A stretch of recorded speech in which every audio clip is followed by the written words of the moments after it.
I've seen people call you Hippie Barbie. You have received so much hate. The comments and the things people were saying, what were the ones that hurt you the most? Death threats, for sure. I was like having breakdowns, like a lot. What was that like, being a mother at a young age? When I would get home from work and I was like, I can't live like this, to barely make ends meet. And I was like, OnlyFans, what's that? I had to do the hard thing and break out of the matrix. How do you relate to cultural appropriation?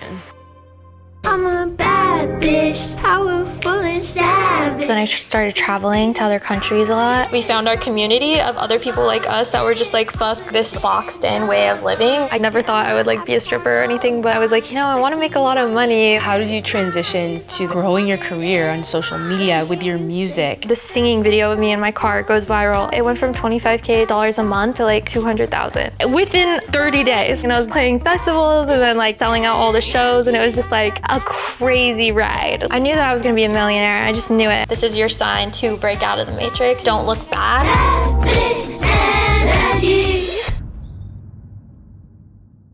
I've been wanting to meet Shanin Blake for years. Everything I do for me. Don't you see, I'm my top priority. I am so curious about Shanin and everything that she is. I'm well aware that I attract what I allow, and I am a vibration people can tune in. She is someone who represents so much to so many people, and she is someone who also is very projected on online. I have so many questions for her about who she is in her soul and what she's here doing on this planet. Like, I feel like she's an alien being. Took a little bit of ice, a little bit of shrooms. Did that tree just talk, or was it you?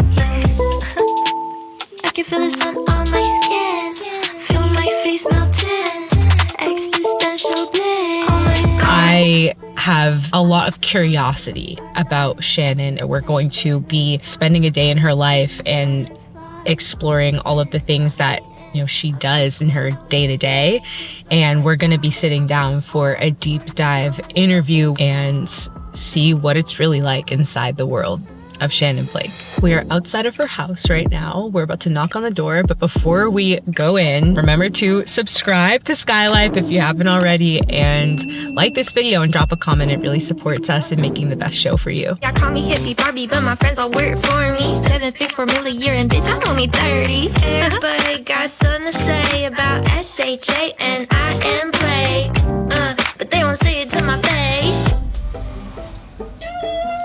I can't believe it's happening. I'm finally spending the day with Shanin.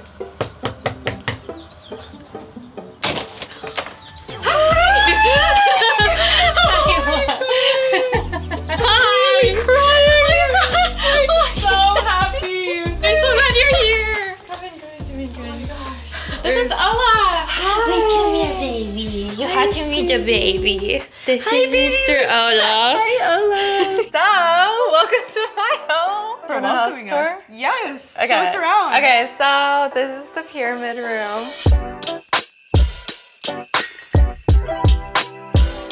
These are copper pyramids, which I'm like obsessed with. They're super powerful, and literally I used to have it over my bed and I had to move it because when I would sleep under it, I would wake up and my knees would be like on fire, and I was like, what the fuck? And so then I was like, okay, so I put it outside for a little bit over a patch of grass. In the center, over where the patch of grass was, it all just like died and has never grown back. So then I took it and I put it in here, and then there's this pyramid guy who like makes them professionally, and I asked him, I was like, hey, like, why is there so much energy being like down that it's like I can't like have body parts under it or like put it over grass or anything? And he's like, oh, you just need to add a little thingy on the side of the bottoms, and then it redirects the energy and it like spreads it evenly.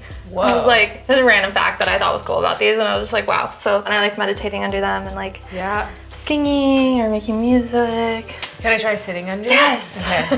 I just want to see what it feels like, if I can feel. It feels good. And like playing hand pan underneath. I like these little feathers on my head. It's so nice. Wait, okay, let me get my hand pan. I swear there's something with like playing hand pan under here. Yeah. And being under a pyramid.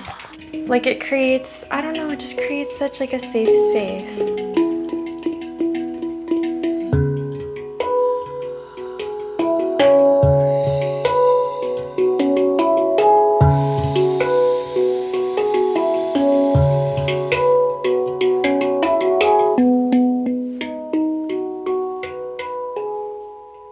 Isn't it magical? It's so magical. I know. It creates like a little vortex or something with like the sound and like, I don't know, there's just something. I'll like play hand pan under here for like hours and like afterwards I'm like, I just feel like an alien. Yeah, I feel that way just in like a little bit. Uh-huh. Yeah. I feel like you really are an alien though. I think I am actually. That's so funny you said that. Literally yesterday I was like I kind of have always known, but then like a part of me yesterday was like, man, I should really go get my blood tested because I'm pretty absolutely almost 100% sure that I'm a hybrid of a lion. Because Bashar keeps talking about how like the hybrids are gonna start like coming out and that we're supposed to start revealing ourselves, and I keep getting these like really intense messages of like, it's time, it's time, it's time, it's time, it's time, and I'm like, well, time to do what? Like, I don't know yet. The Lyrans, from my understanding, are like the feline-esque alien Yeah, beings because when I from connect Lyra. with them, there's like really intense downloads that come through, and like the way that we'll connect with the star family, like when they're here, is through light language. It's like you're uploading and downloading information through the frequency of the sound, so it doesn't really matter what you're saying. In our language, it's like we can only understand what that word means, but with light language, it's like you don't even need to know what it means because one sound can carry the frequency of like 1,000 years. Do we keep going with the house tour? Yeah, should we This move was on? so Next fun. station? Next station. Oh my god, I totally had this idea of like showing you the cars, the inside of my cars, because they're so in, like a part of what I do. They're iconic, the inside of Shanin's cars. And sadly, I don't have my green car at the moment. But meanwhile, I have Tessie. My Tesla's name is Opal.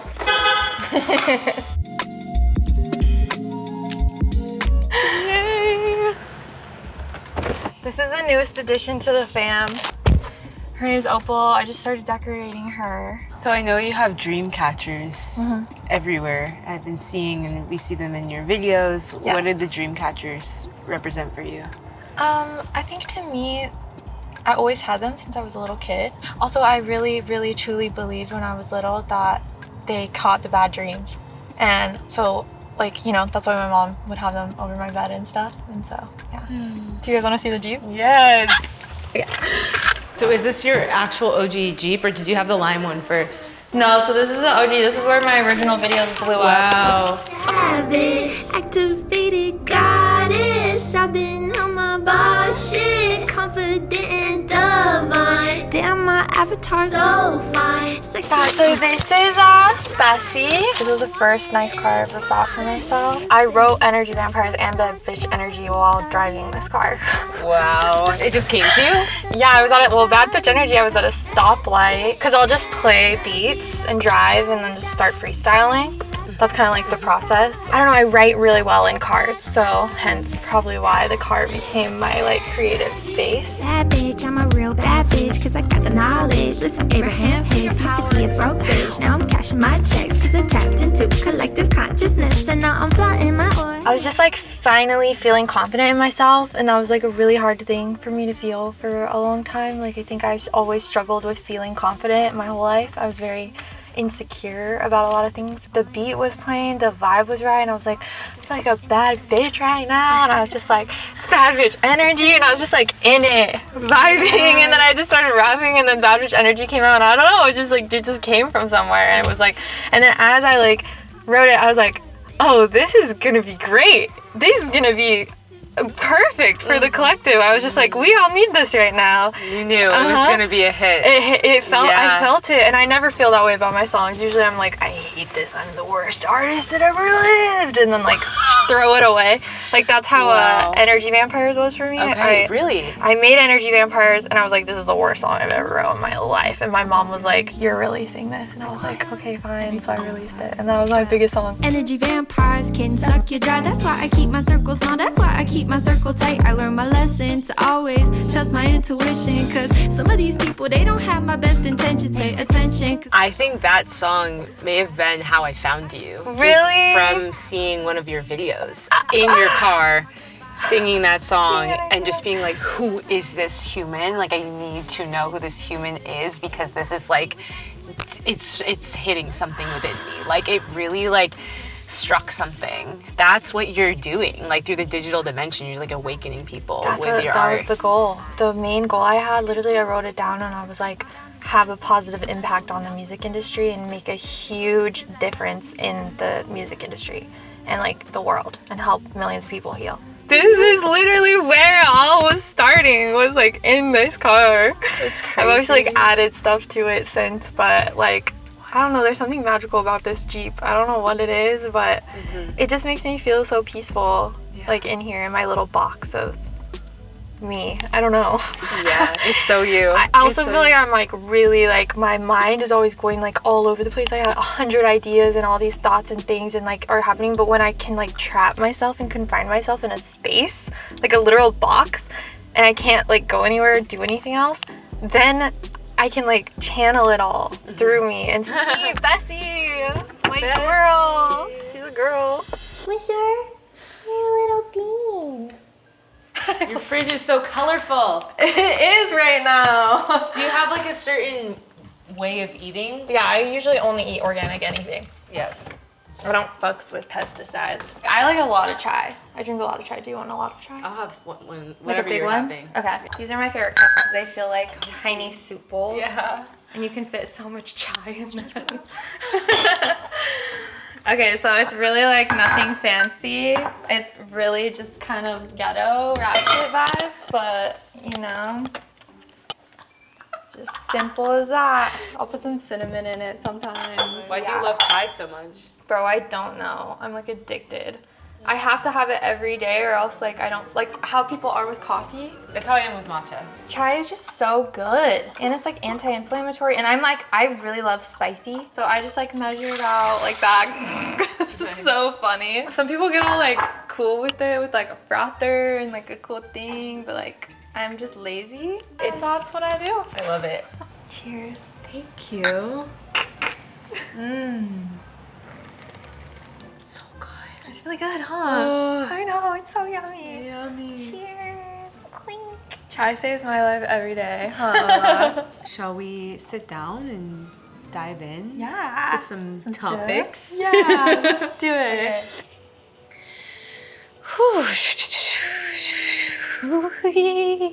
So it is. I'm so curious about you as a human, as a soul, as an alien, as a being.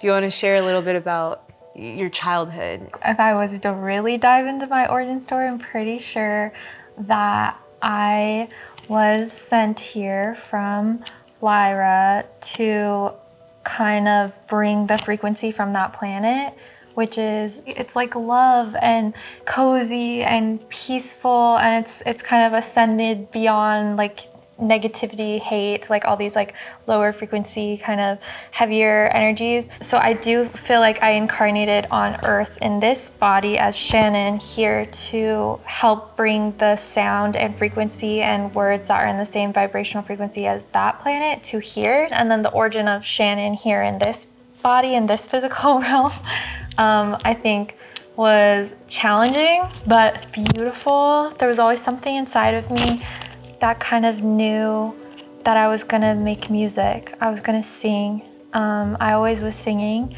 and I was kind of separated from my mom. My dad played kind of the bad guy villain role in this life, and he was very scary, controlling, like screaming, violent, and he kind of like took us from my mom. So I didn't have my mom growing up most of my life, and then when I got older, I was like reintroduced to her, and she was kind of the light, like keeper, I would say. Like she plays music and sings, and like we're very similar.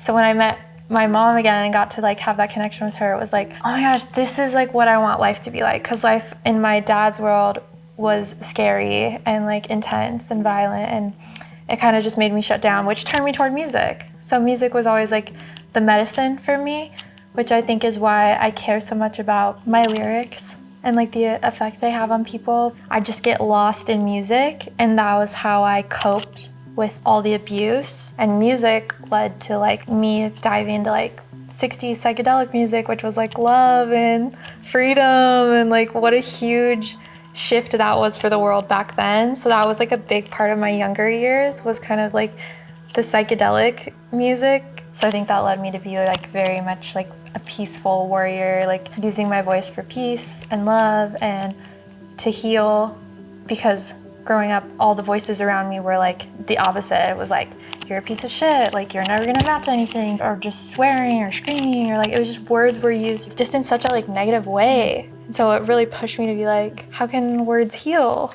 Childhood conditioning can be so real because when we're little, we're like absorbing everything, and it can be really hard to unlearn and like rewire. How did you do that? How did you just unlearn everything that you were taught in childhood to create your own life and reality? Two things like pop up into my head.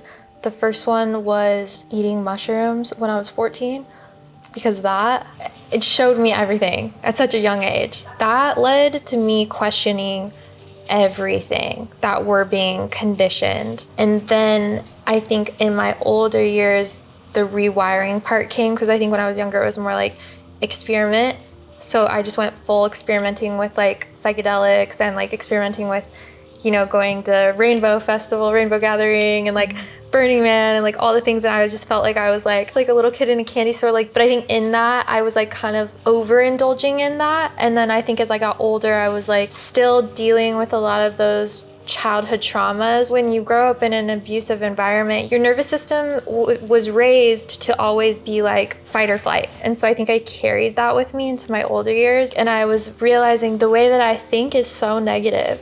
I was thinking like such negative thoughts about myself, negative thoughts about like the poverty mindset, like being always like in the back of my head being like, oh, there's never gonna be enough money, because like I wasn't raised with a ton of money. So it was like, oh, there's not enough money. Oh, there's not gonna be enough food. Oh, there's not enough gas in the car. Growing up with like people who are verbally abusive and stuff, it's like you just believe eventually the things they're saying about you. And so I had to really break out of that and be like, no, like I am enough, which is obviously comes through with the music of like the affirmation music and like speaking positively. And I try to put little things in there to help people rewire their brains who maybe have gone through like traumas, because really it all starts in the way that you think. And if you're waking up every day and you're like, I'm so abundant, I'm so grateful, even when you have nothing. Even when I was living in a van eating canned food every day with my daughter, I'd wake up and I was like, life is good. I got this van. Like just like little things. I have my daughter with me. I get to be with her all the time. Like you just have to like keep that mindset of like gratitude, abundance, like happiness. When I finally like didn't let that be like a difference, even if I had nothing of this, nothing, I would still be just as happy as I am currently today. Like the happiness is in here. So yeah, up here, I have a recording studio closet in my room. Okay. So I don't know. You have a whole room for your closet? Yes. I have another closet too. This is just one of my closets. Oh my god. Wait, can I just put this on? Yes, of course. That matches the fit, fam. I'm obsessed with That matches the fit. this. This is so epic. Wait, I need a phone. This is amazing. I know, isn't it fun? I love. I feel like one of your Kind of gifts is like adornment. I do love adorning. How did you get good at it? Like, how do you do it? I don't know. I think I just like see stuff that I like and I'm like, this. No, I think feeling. That's all it is. I feel, because I'll feel like a color and then I'm like, this is the color that I need to call in when I'm creating this thing. Do you wear like full everything every day? Like the way that you're adorned right now with all your jewelry and makeup, is that like an everyday thing for you? It's either goddess or goblin. There's no in between. There's literally no in between. Goblin is like big t-shirt, haven't washed my hair in like a week, crusty. And it's like I've been in my recording studio for like 7 days straight, recording nonstop, just like, and then I come out of it and I'm like, all right, it's time to be a goddess.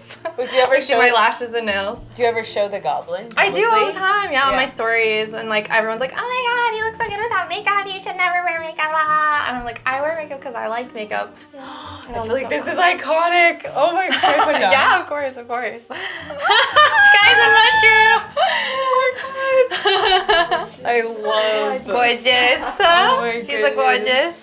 These shoes! I know. Stop! I've been dying to create with them. I actually think I'm gonna wear them with this outfit. Yeah. But see, I found this, but they have aliens on them, so I think I'm gonna buy that instead because I wrote this song called Aliens. So yeah, and then I'm gonna wear those with that. That's cute. Obsessed! Oh my gosh.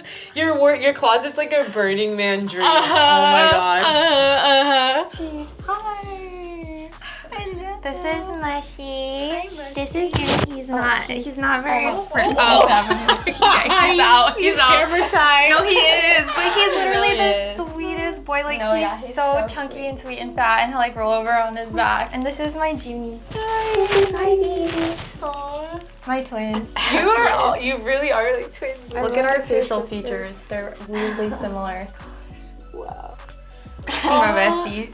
She keeps me cool and like knowing what's cool and what's not cool. Oh wait, okay. Apparently we're elder millennials. What do you mean you were elder No, millennial? you're not like elder. You're, But you always call me an elder millennial. Yeah, but that's because you act like. Because I'm 94. What year were you? 93. 93. Yeah. Okay, so we're like We're like the SpongeBob generation. we are the SpongeBob generation. What do we need to know from the Gen Z What perspective? does the Gen Z have to Just with it. I don't know. Like, I guess like you just have to stay updated on like slang and stuff. Do you still say Riz and stuff like that? No, I feel like Riz is not like, I don't know. It's kind of like corny. Like if you say Yeah, Riz is now. old. Oh my gosh, I'm just gonna have to consult with you anytime that I need Right. any Gen Z. Yeah, You're our Jen's got Gen Z you. consultant. Yes. James got you. Yeah, what do you feel like is the biggest thing that you've learned from your mom? I feel like confidence is a big one because I feel like she's like so confident to just like be herself, and it's like it's inspiring. I'm like, I want to be like that. I get confidence from you. I feel like you're so you're bold though. I feel like you're like not, you're like so comfortable in your own skin. Like you don't care what people think, and especially because you're like famous and stuff, so people are gonna say like crazy stuff about you, but you just don't let it get to you. That's so good. That's so beautiful. That's so good to hear. That's like such a wonderful thing to pass on I to know, your daughter. right? Yeah. Because it's like Self-love's everything. hard when Especially you're for young. women, like it's everything to just like be fully confident in who you are and not let people Yeah. get to you. Yeah, for sure. Do you wear her stuff? Dress When up? we film videos or like for like festivals and stuff like that, that's usually when I like wear her stuff. I started hacking the matrix, then manifested I'm famous. My family's happy I made it, but the internet's filled with hatred. Good thing my fans are the greatest. They seen me since I'm 18 and pregnant. They've been on this journey with me so long, can't even fake it. You had Juniper when you were 18. What was that like being a mother at a young age? I think back and like now I can be like, holy shit, that was my superpower. I didn't know love until I had a child because a lot of my life was people treating me like shit. So it was like, then suddenly now I have to take care of this child. So I have to show up for myself so that I can show up for her. Like I probably would be dead or in jail right now if it wasn't for her. So she came at a time in my life where it was like something had to shift because I wasn't shifting. And when you love something that much, you're willing to do anything it takes to like give them a good life. I gave a natural birth, so that was like really fucking dope at 18 to be like, Oh my gosh. be like, oh shit, I can do anything. I fucking made a human and pushed it out of my body. And then I raised her and she's alive and she's fucking awesome. Like, I can do anything. Like, it's crazy. It's like a permission slip of like, women are invincible. What was the most challenging part about raising her as a single mother? Probably like those moments like where you want to give up and you're like, do I need to like put my kid up for adoption because I can't afford to like buy her food? I don't think every mom has to go through that, but I think a lot of single moms go there because when you don't have a dad helping or like anyone to rely on and you're just like getting by, you just feel like such a failure. But then that just pushes you to do whatever it takes. So it's like that same thing. It's like hardship, but it's wrapped in like superpower. It got to a point where I was working at Best Buy, and then I had another job working at the Boys and Girls Club, and I was working so much. I had her in daycare, and I could barely afford daycare, and I could barely afford rent. and we shared a room, me and June, and I was working all day, every single day, 7 days a week, and then only getting to see her for like 3 hours, you know, when I would get home from work. And I was like, I can't live like this. This isn't right. Like, it doesn't feel right to not be able to spend time with your kid and work paycheck to paycheck to barely make ends meet, to literally like barely have enough food. I think something in my head just shifted, and like as I was having that shift, I got an opportunity to go trim, which a lot of my friends were doing at the time on those farms in Humboldt, like during the big like weed trimming times. We call it the green rush. Yeah. And so I'm gonna fucking do it. And then I like sold everything I had saved up trimming and bought a van.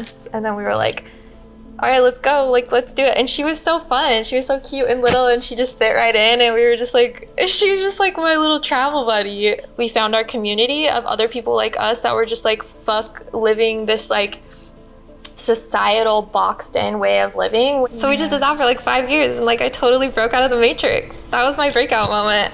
Yeah. And I dropped Soul Child, my first album, right at that same time. So it was like it was a very pivotal moment. It was very much like I chose it. I had to do the hard thing and break out of the matrix. I hope most of the world is breaking out of the matrix already, but if they're not, it's like, this is your sign to break out of the matrix and just make the leap. Don't look back. Even as scary as it was, like I just trusted what felt right, and then that led to like the best experience of my life. That was where it all started. Wow. Yeah. So the green rush, weed trimming, that was your breaking out of the matrix and actually starting to generate some abundance. How did things then evolve from there to step even more into abundance and creating your music and like really starting to design this dream reality that you have created? From there, I was like, oh, anything's possible. So then I started traveling to other countries a lot, and then lived in Costa Rica for a little bit. I lived in South Africa for a little bit. And that was the first time like I was in a conscious community, because I lived on a commune like in Costa Rica. Then plant medicine came really hard into my life. Like ayahuasca came really hard, and it was just like just getting initiated and like clearing out all the shit from my childhood. That was kind of like a path for a while. I guess after Costa Rica, I was like, yes, I was very abundant, but it was always like come and go type of abundance. But I think after that, because I went so hardcore the no money direction, I was kind of like, it'd be cool to have money. And then my friend was like, come to LA. There's lots of money here. And I was like, yeah. And then went to LA, and I had some friends that were dancers, like in strip clubs and stuff. And my one friend, she was like, let me grandmother you in. And I've always danced. Like I did pole when I was like 18, 19. I was doing pole a lot for fun because I just loved pole dancing. Like I was already naked all the time because of just being a hippie, I guess. I don't know. Like then I was like, you know, I want to make a lot of money. Like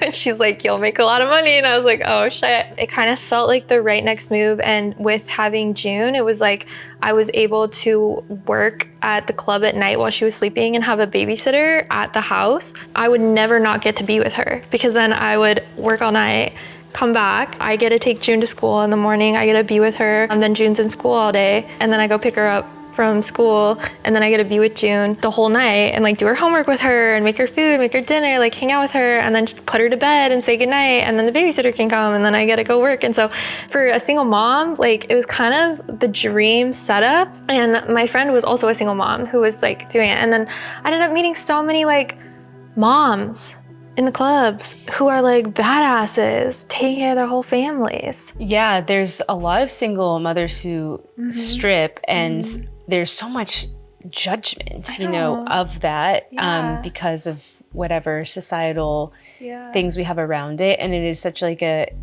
controversial topic, but it makes sense that that setup would really work for a lot of single mothers having gone through that. What are the positives and like the negatives to that? I loved it because I got to dance and like tune into my like sensuality and like being a woman and like feeling into my body. And like I think I healed a lot of like my trauma around men, because I feel like I was taking advantage of men my whole life, like being sexually abused when I was really young, and just having like a really abusive dad. And then I obviously, because I didn't know what healthy man was, so I was like in these really toxic relationships. So it was like being in the club was kind of my way of being like learning that I can stand up for myself as a woman and like I'm in charge. And so that was like, for me, really important in my growth as like a woman. I was like, whoa. And I actually think that played into me stepping into being like, you know, who I am in the world now, because I can really like get on stage and feel so confident and like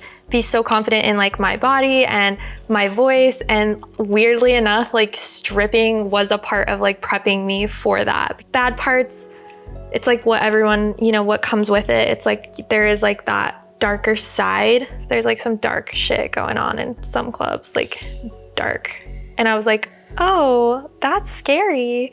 I don't like that. And then I was like, I'm gonna leave. So then I left that club because I was just like, it's out there, but it's like, do you want to be a part of it? Because I think like if I would have stayed working there, maybe that would have sucked me down into that world. And I don't judge people who like are doing that stuff. Like I try to just like understand that everyone's doing the best at where they are with what they can do, but just always like staying true to myself to the point where it was like, yeah. And getting taken advantage of and stuff, like strip clubs can be hard. So how did you transition from stripping to then growing your career on social media with your music and creating abundance in different ways? Yeah, so weirdly enough, COVID happened and I couldn't strip anymore because the clubs were closed. And I was like, already had wanted to stop. I was like kind of over it. And I'm like, I need to just get out of that world. My friend was like, oh, you should do OnlyFans because then you don't have to be at the club. And I was like, OnlyFans? What's that? And my friend, she was like the first millionaire on OnlyFans. Yeah. And so she was my friend's friend. And she was like, yeah, do it. Like, get on. It's like super easy. Because I was really into nude photography, like in the woods. And so I kind of just merged it and I was like, oh, here's more of my art that I can sell. Cause I never looked at it kind of like that. I always just looked at it as just art and photography. And then that did really well, like a couple $1,000s a month, which was like huge cause that paid my rent. So I started doing that and just stayed home. And like while June was at school, I would just be making music all day. So meanwhile, I'm over here making like $2,000, $3,000 off OnlyFans every month, living in a house with June. And I'm like, I'm lit. I'm so happy. I just get to make music every day. Like I was like in my own little bubble of like magic. And so I was like combined with OnlyFans, like I can just live and be free. And I was like, this is the fucking shit. So I was full in the vortex, happy as a clam. And then my first video went viral. And because of all the music streams, and then because of my OnlyFans that was already there, somehow people found the link. So on one end, while everyone's like streaming my music, on the other end, these people are all going and subbing to like Patreon and OnlyFans and all these different platforms that I had out. Then it went from $2K a month to now this one video, this singing video of me in my car goes viral. And now I just made $25K a month. I shit myself. I didn't even care about the money at that point. I was like, I don't even know what to do with all this money. I've never had $25K in my life. It went from $25K to like $200,000. A month? Oh my gosh. And is that how you became a millionaire?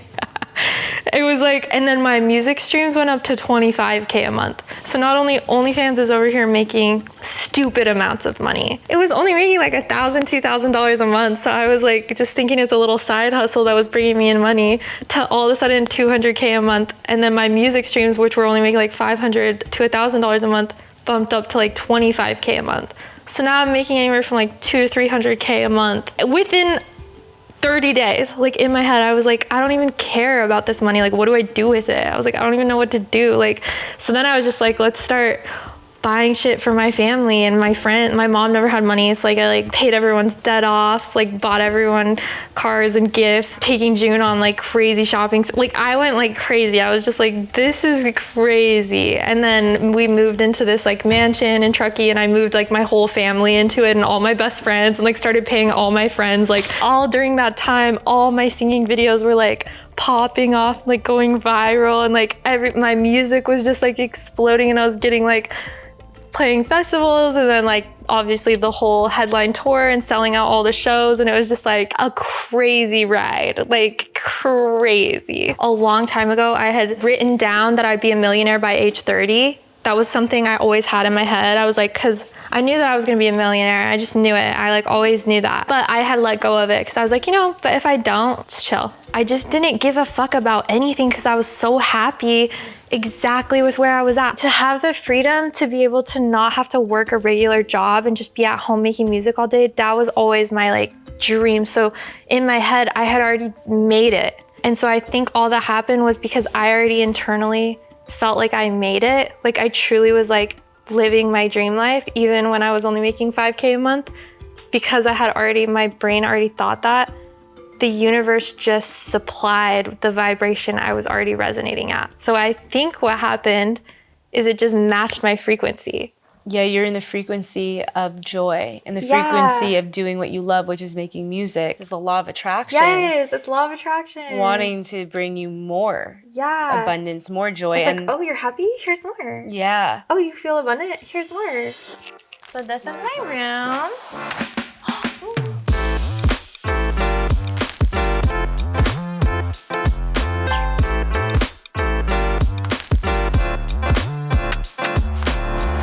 What does the color lime green mean to you? Lately, I don't want lime green anymore. I'm going back to my forest stage, but this is this dragon that's crocheting, and I love this.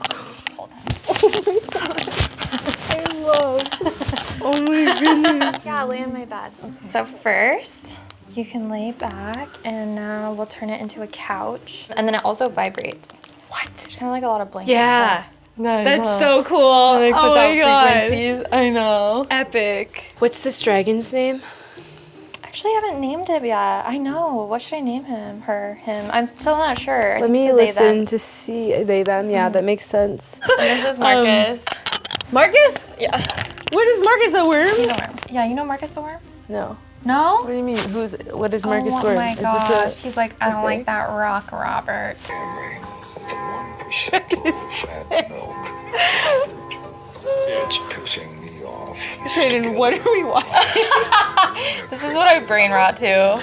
So, do you spend a lot of time on social media, like Oh my god, consuming? no. No. No, Okay. I'm like the opposite of a consumer, unless it's Marcus the worm. I consume that, which is so off-brand for me. When I found a crochet Marcus the worm, I was like, this is very on brand. I think that For me. it's on brand that you like Marcus. Is it? I don't really like brain rot much. Like, I feel like I'm always going 1,000 miles per hour and always like creating and making stuff. But then every now and then I'm like, I need to just like not do anything and just watch the most pointless, hilarious thing that exists, which is Marcus the Worm. You know, but obviously like I do like my nature time and like meditations and like being outside and being with friends and stuff. But sometimes you just need a brain rot. Well, there is research that shows that boredom Yeah. is really important for creativity. Interesting. Yeah, like our brain just kind of like zoning out and being bored is really crucial for like our best creative ideas to come to life. That's so good to know. Yeah. Yeah, because it's like I kind of do it for like on purpose. Like I make sure that I like give myself downtime to like do absolutely nothing and like force myself almost. We're so like weird as humans because we're like, oh, I shouldn't relax or like be laying around for days. And it's like, nah, bro, like sometimes we need to lay around for like days. Sometimes we need to just rot. I just shouldn't call it rotting. It should be like we need to rejuvenate. I feel like I could just melt. I know, in this. right? But we have more things to do, more things to see. I know, my bed is a vortex. It is. It is. We can come back. With your work starting to blow up and reach this mass audience, you have received so many opinions, projections, so much hate. What was that like to start receiving all of that, and how have you managed that? Yeah, looking back, it was really hard. My best friends and my mom and my family in June, everyone was holding it down for me because I was like having breakdowns like a lot. I remember just like crying and crying and crying and be like, what did I do to attract this? Because like I was really I'm deep in the belief of like law of attraction. But at the same time, I was getting like insane amounts of love. So it was like confusing because like online it was like these really mean people saying horrible things like death threats and like things you should not be saying. But in the real world, every time I left my house, I was like getting like mobbed by people that were like crying and like I love you and wanting autographs and wanting pictures, and like whatever impact I made during those times, as much hate as I was getting, I was making that big of an impact positively because everything I experienced in my real life, going anywhere, some people will like, you know, follow you or chase you, and like that can get a little intense. It's like they're doing that because they resonate with you so deeply and they like love you so much. It's like a trend online to hate people. And so I think like I accidentally just fell in the forefront of that. What were the comments and the things people were saying? What were the ones that hurt you the most? Death threats, for sure. That shit is scary. Seeing the things that people like want to hurt, like physically hurt you, like that shit should not be allowed on social media. Like, and I'm not the only one that deals with that.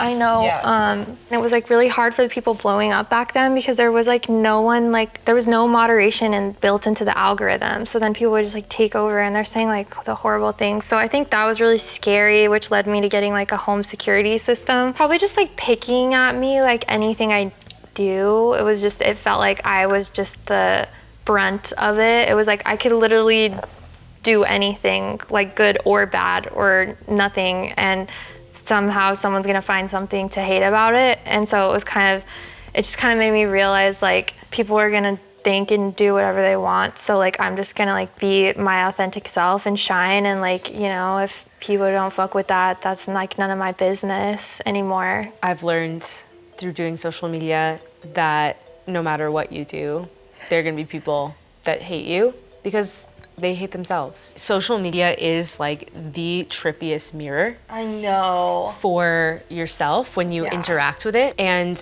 it's a mirror that's also showing the collective mirror. Yeah. Because it's like we're in this reality and we're seeing reality through our own lens and perspective.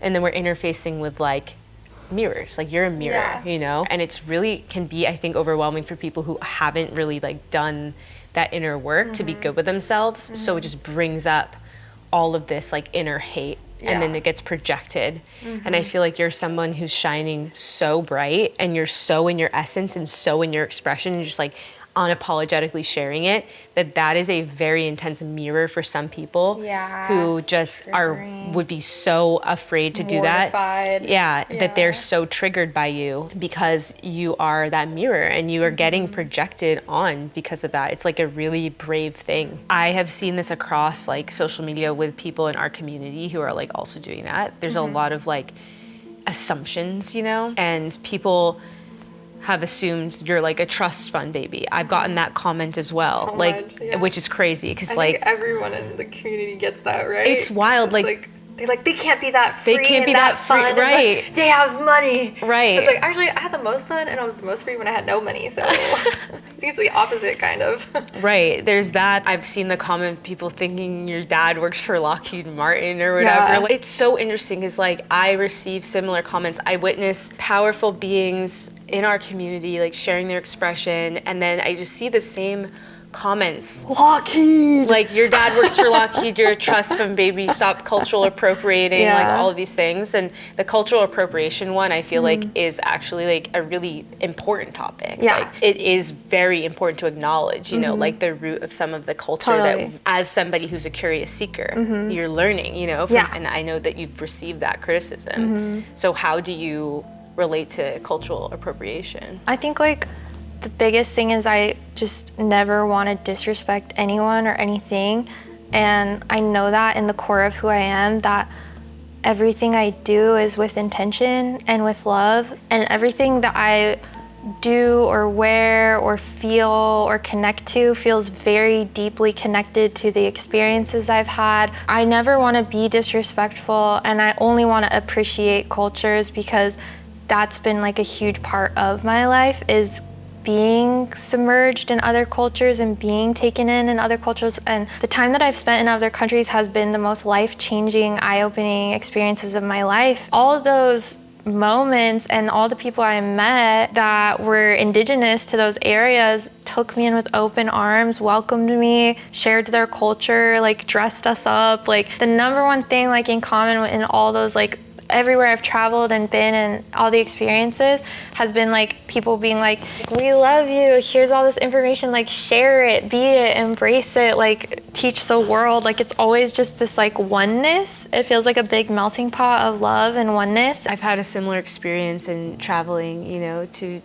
many different countries and cultures, and as a white woman who's like exploring a lot of different spiritual practices and like whether it's indigenous communities or just a lot of different cultures, like I can also understand like, okay, I need to come to these spaces with respect and reverence, and like it's always my intention, like and like there might be times when I say something that's offensive and I didn't mean it, or there's gonna be times when like I mess up and like I post something that's like not the best and I don't know, and like just being willing to learn, but also know what's like when people are projecting onto you like you are a bad person because you're appropriating, like that's not my shit to carry. It's appreciating. Like if you know your heart and your intention, which we do, like I know that the intention is just like reverence and love, then that's all you can do. And like it's just, I hope that we can start evolving beyond that type of attack. What has been the biggest impact that you've seen from the music that you've shared? Single moms. Like at my shows, it was like the whole front rows would be like single moms with their kids. The amount of moms that would come up to me and be like, you're the reason that I quit my job and followed my dreams. You're the reason that I went and lived in a van and like led to my dream. Like it was like they went on the same trajectory that I did. They broke out of the matrix. I mean, it's rough being a single mom. Like it's hard and you feel trapped in a lot of ways. I think it's really cool seeing those reflections of like these women with kids breaking out, like they started a business or they pursued their passion. I feel what they're feeling because I feel like they're feeling everything I went through, and whatever I went through and then made into the song, they're able to help them get through whatever they're going through. And it's like, it's this unspoken like release. Yeah, you're sharing these transmissions with your music. When you listen to your music, from my perspective, it's like I'm being hit with like remembrance of a way of being and like a way that I can activate into like my highest timeline. And you just released a new album yesterday. Yeah. So tell me about your new album. It's so funny because it like doesn't feel like an album. Like it feels like it was just like, here's a literal sound ceremony that we did live and I just put it all together and then put it on this thing, because it's like definitely not like a typical album. Like the songs are all 8 to 20 minutes long, some of them, and they're not really even songs, they're more just like channeled like music. But I found my passion for music by jamming with other people when I was very young, like 15, 16, 17. Like I was living at open mics and living at all ages music venues and just jamming for like 12 hours straight. And that is where my passion lies, I think. And we're so far from that in like the industry that we're in now, where like music is so polished and perfect and like 3 minutes long and it's so short and like everything's like perfectly recorded and perfect. And this album is like just, it's not even about the music, it's about like the journey. The expression of art, like from like The source, divine, yeah. and being clear channels for that. Yeah, there's nothing like it. I know. There's nothing like it. It's the best. So I've seen people call you Hippie Barbie. Yeah. How do you feel about that? I think it's cute. I love it because I love cute. Barbies. I know, and like there should be a hippie Barbie for us. Like what the heck? I like feel so excited because my inner child is here like with a real life hippie Barbie. Oh, that's so cute. And I grew up loving Barbies, so I love it. I'm like, hippie Barbie. I know. You're a hippie Barbie too. I mean, we're hippie Barbies. Yeah, like that. I thought that was funny. I was like, okay, I see that. Yeah. That tracks. Yeah, that tracks. I won't deny it. So this is kind of how I ground every day. It's pretty important for me because I'm always like all the way up here in the creation station land. I'm like up in these chakras up here, and so I think it's really important for me to come back down to earth and ground. I definitely feel like sound, smell, and stretching are the ways that I do that. I'm just here to experience whatever you do, so. I always just kind of do like child's pose and just try to like kind of ground out a little bit. I just feel like it's really powerful to just kind of stretch every day. Basically just like ohm for like usually 5 minutes. And then in the ohming, I kind of open up to source. A lot of times like light language comes through and I feel like I work with the ETs, but then I've also been working with like Orion a little bit, and Palladian and Andromeda, and Orion specifically is like reverse aging. They'll come in and they'll like work on like my cells and like regenerate it, and it'll be like a bunch of them just like working on my skin cells. And how do you know that that's what's happening? I see it. You see them coming in, you see them. aliens coming and working on your skin cells. Yeah, I know, it sounds crazy. What helps me a lot is just like oming. Okay. And then I kind of will go into the light language.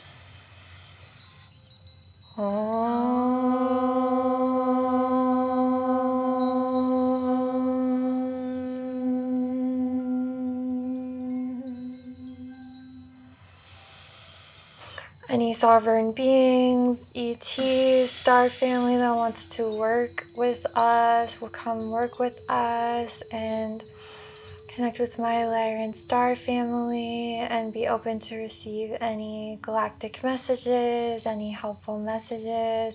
Is there anything that wants to come through for us in this transmission? Noyano wangaya shitunu ruaya tawano anaeti washanoa. Nuyuana yata wangaya tunuruaya no ananiana wana. Ayat utu utu shanawa ayata meditating under the stars naku ayata natuat ayatata beneficial for your being nuwa hayana and remembering naka ayashata next steps nuwa te e nawana nawaka. Death is a portal you can choose no korekeyata katarawish katara. You do not have to choose the death portal. And as soon as you remember this, can help you help others.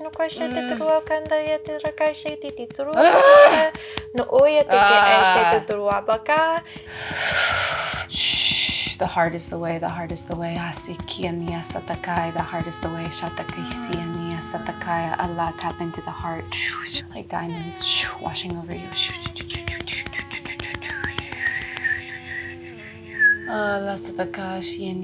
There's very many dense energies on this planet. Use your voice to move them. Move the dense energy with sound. Yana sataka, yana sataka, la sataka, nia sataka, shiatanaya, ala sataka, yanaya, sataka, satatia, ala sataka, asia.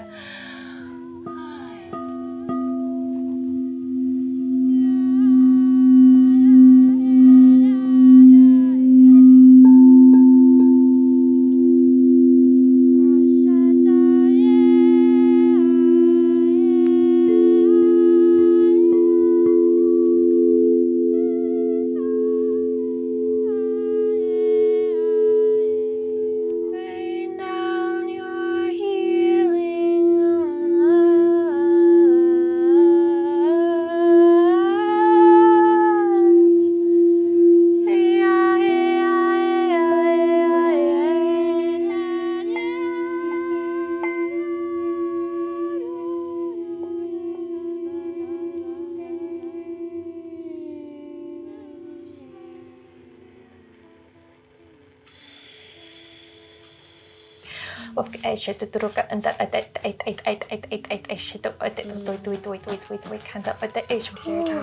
to share, removed it out, time to share, time to share, removed it out, time to listen, time to share, You already know.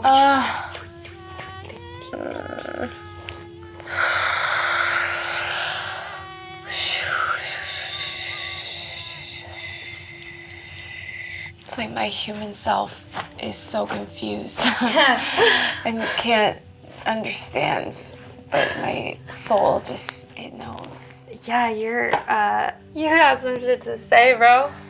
I know. They're like right there with you. Like you're connected to such a powerful being, which obviously it's you, but it's in another dimensional plane.